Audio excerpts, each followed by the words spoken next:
تین چیزیں انسان کو کھینچتی ہیں. ایک تو ہے بیوٹی، دوسری ہے کوالٹی، اور تیسری ہے ریالٹی. میں نے پانچوں بر اعظم 5 big continent of the world, پانچوں میں گیا ہوں، فجی سے لے کے امریکہ تک. یا تو آدمی کو میں نے بیوٹی کے پیچھے بھاگتے دیکھا، یا کوالٹی، یا کچھ لوگ ایسے ملے جنہیں ریالٹی. بیوٹی امپورٹنٹ ہے لیکن ٹیمپوریری ہے.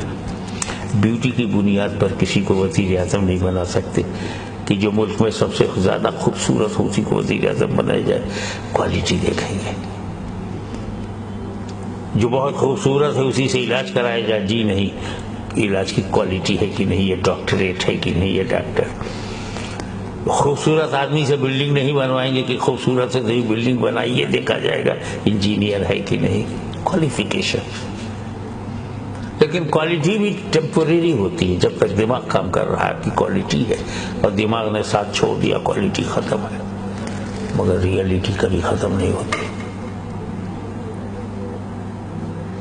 بیوٹی ختم ہو جاتی ہے، کوالٹی ختم ہو جاتی ہے، ریالٹی کبھی ختم نہیں ہوتی. اگر ہم یہ جان جائیں کہ ہماری ریالٹی کیا ہے، ہمارا ٹینشن ہی ختم ہو جائے گا. ارے بھائی، ریالٹی یہی تو ہے کہ ہم اپنی مرضی سے دنیا میں آئے نہیں ہیں. ریالٹی یہی تو ہے کہ ہم اپنی مرضی سے مریں گے نہیں. تو اپنی مرضی سے آئے نہیں، اپنی مرضی سے مریں گے نہیں، تو ان بٹوین اپنی مرضی سے جئیں گے کیسے؟ اب جب اللہ کی مرضی سے پیدا ہوئے ہیں اور اللہ کی مرضی سے مرنا ہے تو اللہ کی مرضی سے جینا ہے. اگر ریالٹی کو آدمی اپنے دل و دماغ میں بسا لے کہ جو رب دے دے لے لو، جو رب دیتا جائے لیتے جاؤ، سکھ ہو یا دکھ ہو، سکھ ہو یا دکھ ہو، جب رب کی مرضی سے ہمیں مل رہا ہے اور ہم اس کی مرضی کے پابند ہیں، غلام ہیں، بندے ہیں، تو میں یہ سمجھتا ہوں کہ ایکسپٹنس کی وہ قوت آپ کے اندر پیدا ہوگی، تسلیم و رضا کی، کہ پھر آپ کو درد سے درد تو ہوگا، آپ کو بیماری سے تکلیف تو ہوگی، لیکن آپ راضی رہیں گے اندر، تو ٹینشن نہیں ہے، ٹارچر نہیں ہے، ڈیزاسٹر نہیں ہے. بس میری یہی امت المسلمین سے عموماً اور اہل سنت و جماعت سے خصوصاً یہ گزارش ہے، ریکویسٹ ہے کہ فاعل حقیقی ایک ہے، کرتا دھرتا ایک ہے، سکھ دکھ دینے والا ایک ہے. تو جس طرح تم سکھ کو اس لیے قبول کرتے ہو کہ دینے والا تمہارا رب ہے، تو دکھ کو بھی اسی خوشی سے قبول کر لو، دینے والا تمہارا رب ہے. جس دن یہ ایکسپٹنس پیدا ہو گئی اس دن درد نہیں.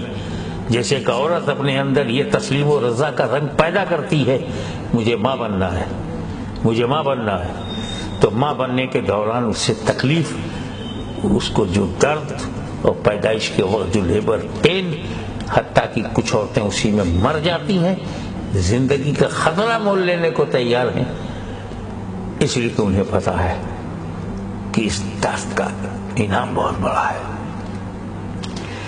ہر تکلیف کے پیچھے اللہ کا چھپا ہوا انعام ہے. ہم کچھ تکلیفوں کا انعام جانتے ہیں تو ان تکلیفوں میں ہم انٹرسٹڈ ہیں، ہم چاہتے ہیں کہ وہ تکلیفیں ہمارے پاس آئیں کیونکہ اس کا انعام ہمیں معلوم ہے.